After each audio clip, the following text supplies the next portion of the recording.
मराठा आंदोलक मनोज जरांगे पाटील यांनी राज्य सरकारला दिलेल्या अल्टिमेटमचा आजचा अखेरचा दिवस आहे आणि त्यांनी उद्यापासून पुन्हा एकदा तीव्र आंदोलन करण्याची घोषणा केली आहे। जालन्यामधल्या आंतरवाली सराटीमध्ये बोलत असताना मनोज जरांगे यांनी राज्य सरकारवरती विशेषतः उपसमितीचे अध्यक्ष राधाकृष्ण विखे पाटील, मुख्यमंत्री देवेंद्र फडणवीस आणि उपमुख्यमंत्री एकनाथ शिंदे यांच्यावरती कडाडून हल्लाबोल केलाय। तसंच कुणीही आत्महत्या केली तर हे आंदोलन बंद करेन अशी तंबी देखील जरांगेंनी दिली आहे। तुम्ही लेकरा बाळाचं वाटोळ करून घेऊ नका, घरात बसू नका। ज्यांनी ज्यांनी अर्ज केलेत हैदराबाद गॅझेटनुसार त्यांनी आजपासून आंतरवलीत यायला सुरुवात करा। तुम्ही अर्ज इथं द्या, सांगा मी हैदराबाद गॅझेटनुसार अर्ज केलेला आहे पण मला प्रमाणपत्र दिलं नाही, ठासून सरकारच्या छाताडावर बसून सांगा जरा। घरात झोपू नका रे तुम्ही। हे लोक हिणवायला लागलेत, आपणच त्यांना बसवलंय, ते अपमान करायला लागले आपल्या लेकरा बाळाचा। ते म्हणते मराठ्यात उदासीनता आहे, मराठ्याला आरक्षण नाही पाहिजे, मराठ्यांना अर्ज केले नाहीत। सांगा कोणी कोणी केलेत, इथं आंतरवालीत येऊन सांगा। फडणवीस, शिंदे, बघ ना या बहिणीकडून राखी बांधून घेणार आहे, त्याच्यासाठी मराठ्याच्या आंदोलनाला ध्यान द्यायला तुम्हाला वेळ नाही। ते बघ ना जरा तिच्या लेकी बाळीचं काय झालं, बघ ना त्या सोनवण्याच्या पोरीचं वैजापूरच्या वाटोळ झालं ना। लाडकी बहीण लाडकी दिदी, शिंदेने आणली लाडकी बहीण आणि फडणवीसने आणली लाडकी दिदी। कोण पिटिशन दोघात? लाडकी बहीण म्हणल्यावर शिंदे श्रेय जाईल, दिदी म्हणल्यावर आपल्याला येईल। तुमच्या श्रेयात लाडक्या बहिणीच्या पोरी मरायला लागल्या। एकाही पोराने आत्महत्या करायची नाही, तुम्हाला सांगतो नाही, मी आंदोलन बंद करीन ना। लेकरा बाळाने भात कोणी मारायचं नाही, मी आहे ना यांचा बाप। एकाने पण मारायचं नाही, लढायचं, थोबाड फोडायचं यांचं, आपण एकाने बी मारायचं नाही। काय अर्थ आहे त्या जगण्यात मग? मुख्यमंत्री आणि राज्य सरकार मराठा समाजाला आरक्षण देण्यासाठी कटिबद्ध आहे। हे आरक्षण न्यायालयामध्ये टिकणारं असावं असा सरकारचा प्रयत्न आहे। तसंच दुसऱ्या कोणत्याही समाजाच्या हक्काचं आरक्षण कमी करून किंवा काढून मराठा समाजाला द्यायचं नाही अशी मराठा समाजाची देखील मागणी नाही, अशी सरकारची देखील भूमिका नाही, असं मंत्री शिवेंद्रराजे भोसले यांनी स्पष्ट केलंय। तर जरांगे पाटील यांनी उपोषण करू नये असं आवाहन भाजपचे आमदार प्रसाद लाड यांनी केलंय। अनेक वेळेला मुख्यमंत्र्यांनी हे केलंय की जे द्यायचंय हे कोर्टामध्ये टिकलं पाहिजे। उगाच वेळ मारून न्यायला काहीतरी दिलं आणि कोर्टानं परत असं न करता, आणि दुसरं म्हणजे दुसऱ्या कुठल्याही समाजाच्या आरक्षणाला किंवा दुसऱ्या कुठल्याही याच्या कोणाचं कमी करून आरक्षण आपल्याला द्यायचं नाही, तशी मागणी मराठा समाजाची पण नाही आहे आणि ती भूमिका राज्य सरकारची पण नाही, कोणाचं काढून दुसऱ्याला द्या असं। त्यामुळं ह्याच्यातनं योग्य तोडगा नक्की निघेल। मनोज दादा जरांगे पाटलांशी माझं सातत्याने बोलणं होतं। 3-4 दिवसापूर्वी मी, उदय सामंत साहेब, विखे पाटील साहेब, शंभूराजे देसाई साहेब आम्ही जाऊन भेट देखील घेतली आणि त्यांची जी तळमळ आहे ती तळमळ याच्यासाठी आहे की मुलांना कास्ट व्हॅलिडिटी सर्टिफिकेट मिळत नाही म्हणून मुलांची ॲडमिशन्स होत नाही। आता देखील त्यांचं आंदोलन न व्हावं म्हणून मी सातत्याने प्रयत्न करत होतो, त्यांना विनंती करत होतो, परंतु ते त्यांच्या आंदोलनावर ठाम आहेत। त्यांचे 14 ते 15 विषय आहेत, ज्या 14 ते 15 विषयाचा मार्ग लावून द्या, मी माझं आंदोलन मागे घेतो, अशी त्यांची स्पष्टपणे भूमिका त्यांनी मीडियाच्या माध्यमातून मांडली। आम्ही प्रयत्न करणार आहोत की त्यांचे जे प्रश्न आहेत ते सातत्याने आम्ही कसे सोडवून त्याला मार्गी लावू। दरम्यान मनोज जरांगे पाटील यांच्या मुंबईमधल्या आंदोलनाच्या संदर्भात मराठा समन्वय समितीनं पुन्हा एकदा मुंबई पोलीस आयुक्तांना पत्र दिलंय। 29 ऑगस्टच्या रोजी आंदोलनाच्या बाबत याआधी पत्र देऊनही पोलिसांकडून उत्तर न आल्यामुळे हे दुसरं पत्र देण्यात आलं। या पत्रामध्ये 29 ऑगस्टला आंतरवाली सराटीमध्ये आंदोलन करणार असल्याची माहिती देण्यात आली। तसंच मागण्या मान्य न झाल्यास मुंबईमध्ये येऊन आंदोलन करू असा इशारा देण्यात आला आणि मुंबईमधील आंदोलनाची तारीख नंतर कळवली जाईल असंही सांगण्यात आलंय। मुंबई महानगरपालिकेच्या महापौर ऋतू तावडे यांनी मुख्यमंत्री फडणवीस यांची भेट घेतली। या भेटीचं आणखी एक कारण आता समोर येत आहे। भाजप नगरसेवक आणि मुंबई अध्यक्षांच्या बैठकीमध्ये महापौरांच्या कामावरती नाराजी व्यक्त करण्यात आली होती। यानंतर महापौर ऋतू तावडे यांनी मुख्यमंत्री देवेंद्र फडणवीस यांची भेट घेतल्याची माहिती आहे। काही दिवसांपूर्वी बैठकीच्या आधी भाजपच्या पालिकेमधील कोर सदस्यांची बैठक पार पडली। बैठकीमध्ये मुंबई अध्यक्ष अमित साटम यांनी महापौर सतत अडकत असलेल्या वादाच्या मुद्द्यावरून नाराजीही व्यक्त केली। या बैठकीमध्ये महापौर ऋतू तावडे आणि शिक्षण समिती अध्यक्ष राजश्री शिरवाडकर यांच्यामध्ये मुंबई अध्यक्षांच्या समोरच खडाजंगी झाली। भाजपच्या या बैठकीचा सर्व लेखाजोखा आणि माहिती मुख्यमंत्र्यांना देण्यात आली होती। यानंतर महापौर तावडे यांनी मुख्यमंत्र्यांची भेट घेतली आहे। याच बैठकीमध्ये जनसंपर्क अधिकारी बदलण्याची मागणी महापौरांनी मुख्यमंत्र्यांकडे केल्याचं कळतंय। मुख्यमंत्री साहेबांची भेट ही दुसऱ्या काही विषयांसाठी होती आणि सर्वात मोठा विषय आमच्याकडे एकच आहे, ते म्हणजे आमचे आदरणीय पंतप्रधान आदरणीय नरेंद्र मोदी साहेब यांचा वाढदिवस येतो आहे. त्यांच्या पूर्ण म्हणजे मंत्री झाल्यापासून मुख्यमंत्री झाल्यापासून ते प्रधानमंत्री झाल्यापासून एक 25 वर्ष पूर्ण झालेले आहेत. तर हा जो आम्ही 15 दिवसाचा सेवा पखवाडा करायचो तो आता महिन्याभराचा आहे आणि त्याची सगळी रूपरेषा त्याच्याविषयी आम्ही पूर्ण काम येणाऱ्या गणपतीमध्ये किंवा मुंबईकरांना अजून काय सेवा सुविधा देऊ शकतो त्याच्यावरती ह्या सगळ्या गोष्टी होत्या. म्हणजे त्याच्या व्यतिरिक्त दुसरी काही हेच नाही झाली. तर जनसंपर्क अधिकारी बदला या महापौरांच्या मागणीवरती शिवसेना गटनेते अमेय घोले यांनी विरोध केला. विनाकारण याला काढा त्याला काढा असं व्हायला नको, योग्य अयोग्य हे समजून घ्या असं घोले म्हणाले. आमचं क्लिअर मॅन्डेट आहे, इकडे सगळ्या गोष्टी मेरिटवरती होणार. जर कोणाची चुकी असेल तर त्या बाबतीत डिस्कस गेलं पाहिजे. आज जर नसेल तर उगाचच कुठल्याही कारणावस्तव कोणाला डिसमिस करा, सस्पेंड करा, या गोष्टी होऊ नये महानगरपालिकेत. आणि कुठे ना कुठेतरी सभाशास्त्र हे पाळलं गेलं पाहिजे. काही ना काहीतरी कुठले मुद्दे आणायचे आणि काय आणायचे या गोष्टी आता यापुढे हे डिस्कस केलं गेलं पाहिजे आणि त्या माध्यमातून मुंबईकरांच्या फायद्याच्या गोष्टी हे सभागृहात आल्या पाहिजेत. अतिरिक्त जे काही योग्य गोष्टी आहेत, योग्य गोष्टी ते तुमच्या दालनात केल्या गेल्या पाहिजेत. मुंबई मनपाचे जनसंपर्क अधिकारी बदला अशी मागणी करणाऱ्या मुंबईच्या महापौर रितू तावडे यांची भाजपचे आमदार प्रसाद लाड यांनी पाठराखण केली. जनसंपर्क कार्यालयामधून महापौरांची बदनामी झाल्याचं आमदार प्रसाद लाड यांनी म्हटलं. सोशल मीडिया टेंडरवरून नुकताच वाद झाला होता, मात्र पत्र महापौरांच्या कार्यालयामधून गेलं नाही असंही लाड यांनी स्पष्ट केलंय. माध्यमातून महापौर कार्यालयाची जी बदनामी होते ती निश्चितपणे बदनामी थांबली पाहिजे. कारण मुंबईचा महापौर ही एक व्यक्ती नसते, तर ही एक संस्था आहे आणि परंपरागत आज 150 वर्षाचा इतिहास या संस्थेला आहे. त्यामुळे महापौरांचा अपमान झाला म्हणजे मुंबईचा अपमान झाला. आपण राजकारणामध्ये अनेक पदं उपभोगतो, अनेक पदांवरती राहतो, मंत्री राहतो, मुख्यमंत्री राहतो, पण जो महापौर राहतो त्याला शेवटपर्यंत महापौरच बोललं जातं आणि त्याचा तो सन्मान ठेवला जातो. त्यामुळे मुंबईचा प्रथम नागरिक म्हणून त्यांचा सन्मान ठेवलाच गेला पाहिजे. महापालिकेचा जनसंपर्क अधिकारी बदलण्यासाठी मुख्यमंत्र्यांकडे जाण्याची गरजच काय असा सवाल ठाकरेंच्या शिवसेनेचे नेते अंबादास दानवेंनी केलाय. महापौरांना ही मागणी मुख्यमंत्र्यांकडे करावी लागत असेल तर चुकीचं आहे असंही ते म्हणाले. तर रितू तावडे महापौर पदाची प्रतिष्ठा वाढवणारं काम करतायत असं भाजपचे मंत्री आशिष शेलार यांनी म्हटलंय. तर मला असं वाटतं महापालिकेचा महापौर हा सर्वस्व असतो, त्यांनी मुख्यमंत्री जायची गरज काय. स्थानिक स्वराज्य संस्था याला स्वतःचे अधिकार आहेत.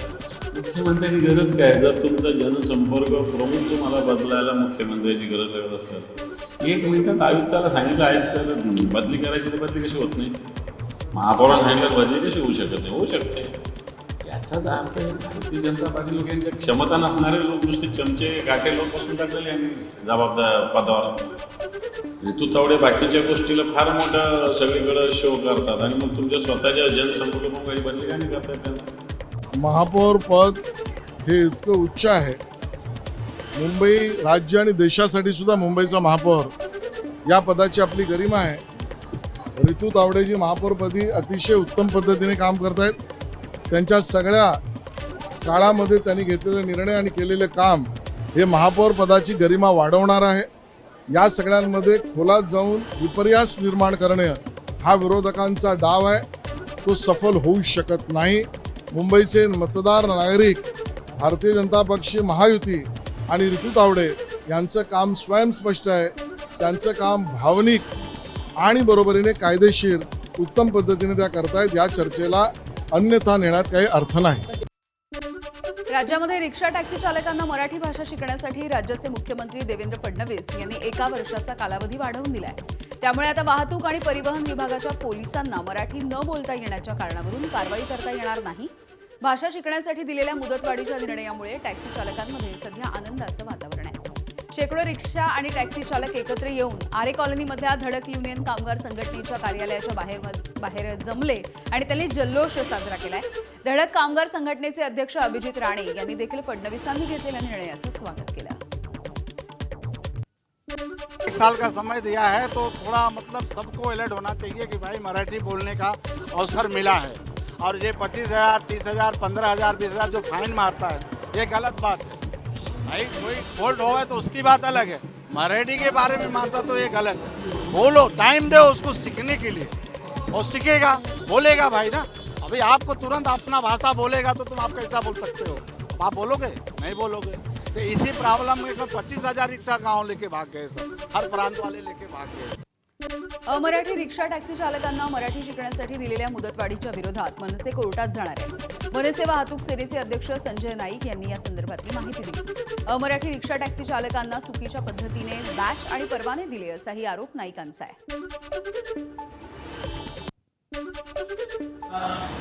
या देशाच्या न्यायालयावरती विश्वास आहे। आमच्याकडे असणारे पुरावे घेऊन आम्ही न्यायालयामध्ये जाण्याचा निश्चित विषय घेतोय। आम्हाला न्यायालयावरती विश्वास आहे, कारण 2016 साली ज्यांनी परवाने घेतले त्यांना ह्या ठिकाणी राहतात म्हणून दिले, त्यांना मराठी येते म्हणून आज 10 वर्ष झाली तरी त्यांना मराठी येत नसेल तर अजून 1 वर्षामध्ये ते मराठी शिकणार आहेत की याची गॅरंटी, याची खात्री मुख्यमंत्री महोदय देणार आहेत का? आणि ते जर खात्री देणार नसेल तर न्यायालयाने याच्यावरती कारवाई करावी अशी आमची मागणी आहे। आमदार प्रकाश सुर्वे यांच्या पुढाकारानं माय मराठी संवाद मराठी या उपक्रमाच्या अंतर्गत अमराठी वाहन चालकांनी मराठी शिकण्याचं प्रशिक्षण पूर्ण केलं। मराठी ही व्यवहाराची भाषा म्हणून आत्मसात करण्यासाठी घेतलेल्या या प्रशिक्षणार्थींना उपमुख्यमंत्री एकनाथ शिंदे आणि परिवहन मंत्री प्रताप सरनाईक यांच्या उपस्थितीमध्ये प्रमाणपत्र देण्यात आली। यावेळी उपसभापती सचिन अहिर, आमदार अशोक पाटील, तुकाराम काते, मुरजी पटेल यांच्यासह अनेक मान्यवर उपस्थित होते। मराठी कुणावरही लादायची नाही तर प्रेमानं शिकवायची आहे असा संदेशही यावेळी देण्यात आला आहे। परिवहन मंत्री प्रताप सरनाईक यांनी अमराठी रिक्षा टॅक्सी चालकांसाठी घेतलेला मराठी भाषा सक्तीचा निर्णय हा मुख्यमंत्र्यांनी फिरवला अशी चर्चा आहे। चालकांना 1 वर्षाची मुदतवाढ देण्यात आलेली आहे आणि या निर्णयावरून भाजप शिवसेनेमध्ये वादाची ठिणगी पडली आहे का असाही सवाल आहे। परिवहन विभागाच्या कठोर निर्णयाला केराची टोपली दाखवण्यात आल्याचं बोललं जात आहे। दरम्यान उत्तर प्रदेश विधानसभा निवडणुका आणि मुंबईमधील उत्तर भारतीय मतदार लक्षात घेता मुख्यमंत्र्यांनी हा निर्णय शिथिल केला अशी चर्चा राजकीय वर्तुळात आहे। मुख्यमंत्री देवेंद्र फडणवीस यांच्या निर्णयावरती महायुतीमधील मंत्री नाराज असल्याची माहिती मिळते। उत्तर भारतीयांना दिलासा, मात्र मराठी भाषेला दुजाभाव कशासाठी असाही सवाल आहे। मुख्यमंत्री देवेंद्र फडणवीस यांनी रिक्षा आणि टॅक्सी चालकांना जुजबी मराठी भाषा शिकण्यासाठी 1 वर्षाची दिलेली मुदतवाढ ही आता वादाच्या भोवऱ्यामध्ये सापडण्याची शक्यता आहे। मुख्यमंत्री देवेंद्र फडणवीस यांनी परिवहन मंत्र्यांना विश्वासात न घेता एकतर्फी निर्णय घेतला, त्यामुळे शिवसेनेचे मंत्री नाराज असल्याची सूत्रांची माहिती आहे। मुख्यमंत्री एकतर्फी निर्णय घेणार असतील तर मग कॅबिनेट बैठक कशासाठी घेतात असा नाराज मंत्र्यांचाही सूर आहे। गेल्या 1.5 वर्षामध्ये मुख्यमंत्र्यांनी महायुतीमधील शिवसेना आणि राष्ट्रवादी काँग्रेसच्या मंत्र्यांना विश्वासात न घेता अनेक निर्णय पक्षपातीपणे घेतले होते। या सगळ्याचा परिणाम म्हणून अनेक मंत्र्यांची नाराजी ही उफाळून येते आहे। रिक्षा आणि ऑटो चालकांच्या, टॅक्सी चालकांच्या मराठी भाषा सक्तीच्या निर्णयामुळे भाजपच्या राष्ट्रीय स्तरावरती नाराजीचं वातावरण आहे का असाही सवाल आहे। केंद्रीय मंत्री गिरिराज सिंग यांनी मुख्यमंत्री देवेंद्र फडणवीस यांना पत्र लिहिलं। मराठी भाषा न येणाऱ्या ऑटो आणि टॅक्सी चालकांवरती कठोर दंडात्मक कारवाई करू नका अशी विनंती या पत्राच्या माध्यमातून करण्यात आली। परिवहन विभागानं अमराठी चालकांसाठी घेतलेल्या मराठी सक्तीच्या निर्णयामुळे विरोधी पक्ष विनाकारण राजकारण करेल, प्रत्येक गोष्टीसाठी राजकीय रंग देणं हे योग्य नाही असं मत कॅबिनेट मंत्री गिरिराज सिंग यांनी मुख्यमंत्री यांच्याकडे व्यक्त केल्याची माहिती सूत्रांनी दिली आहे। मराठी शिकण्यासाठी किमान 1 वर्षाची मुदत द्यावी, मराठी न आल्यामुळे लायसन्स तात्काळ रद्द करू नये अशी मागणी त्यांनी पत्राच्या माध्यमातून केली। दंडात्मक कारवाईमुळे असंतोष आणि भाषिक तेढ निर्माण होण्याची शक्यता असल्याचं पत्रामध्ये नमूद करण्यात आलं आहे। रिक्षा टॅक्सी चालकांना मराठी शिकण्यासाठी 1 वर्षाची मुदतवाढ देण्यामागचं कारण आता समोर येत आहे। कमी कालावधीमध्ये कुठलीही भाषा शिकणं शक्य नसल्यामुळे चालकांमध्ये असलेली भीती नष्ट करण्यासाठी मुख्यमंत्र्यांनी हा निर्णय घेतला असं बोललं जातं। म्हणूनच 1 महिन्याच्या ऐवजी 1 वर्षाची मुदत देण्यात आली आहे। आपल्या मातृभाषेचा सन्मान ठेवला पाहिजे अशी तंबी देखील मुख्यमंत्र्यांनी ही मुदतवाढ करताना दिली आहे। दरम्यान यावरती ठाकरेंच्या शिवसेनेचे खासदार संजय राऊत यांनी सरकारवर टीका केली। मराठीच्या मुद्द्यावरती सरनाईकांनी मंत्रिपद सोडायला हवं होतं असंही संजय राऊत म्हणाले। तर यावरती भाजपचे प्रवक्ते नवनाथ बन यांनी उत्तर दिलं आहे। निर्णय राबवण्याच्या दिशेनं पावलं पुढे टाकल्यावर मग शेपूट का घातलं? तुम्ही बंद केलं पाहिजे. नाही मराठीसाठी माझं मंत्रिपद गेलं तरी चालेल. दिल्लीतून एक बांबू येईल, तो बांबू जाईल आणि मग हे माघार घेतो. तसा तो काल बांबू आला. बांबू जो आला तो राज्याच्या मुख्यमंत्र्यांच्या हाती देण्यात आला आणि मुख्यमंत्र्याने बांबू घातला, असं याच्यामध्ये म्हणता येईल. जनाब संजय राऊत, बांबूचीच भाषा करायची असेल तर महाराष्ट्रातल्या जनतेनं विधानसभेला कुणाला बांबू लावला? मुंबई महापालिकेच्या निवडणुकीमध्ये तुम्हाला कसा बांबू लागला हे महाराष्ट्रातल्या जनतेनं बघितलं. अनेक महापालिकेच्या निवडणुकीमध्ये तुम्हाला भोपळा फोडता आला नाही. तिथं तुम्हाला निवडणुकीसाठी उभं राहायला नगरसेवक पदासाठी कार्यकर्ते मिळाले नाही. महाराष्ट्रातल्या जनतेनं तुम्हाला, तुमच्या पक्षाला कसा बांबू लावला याचं आत्मचिंतन केलं तर दोन्ही हातांनी बोंब मारायची वेळ जनाब संजय राऊत तुमच्यावर, तुमच्या पक्षप्रमुखावर आणि उभाटा गटावर येईल. नाशिकमध्ये होणाऱ्या महासिंहस्थचं नाव बदलून महाकुंभ करण्याचा मोठा निर्णय कुंभमेळा प्राधिकरणाकडून घेण्यात आला. धर्मशास्त्रामध्ये महासिंहस्थ नावाचा उल्लेख नसताना परस्पर निर्णय घेतल्यामुळे साधू महंतांनी नाराजी व्यक्त केली होती. त्यांच्या विरोधाच्या नंतर हे नाव बदलण्यात आलेलं आहे. आजपासून सुरू होणाऱ्या 3 दिवसीय कुंभ भक्ती संगम या कार्यक्रमामध्ये महाकुंभ असाच उल्लेख आहे. साधू महंतांनी सरकारच्या या निर्णयाचं स्वागत केलं.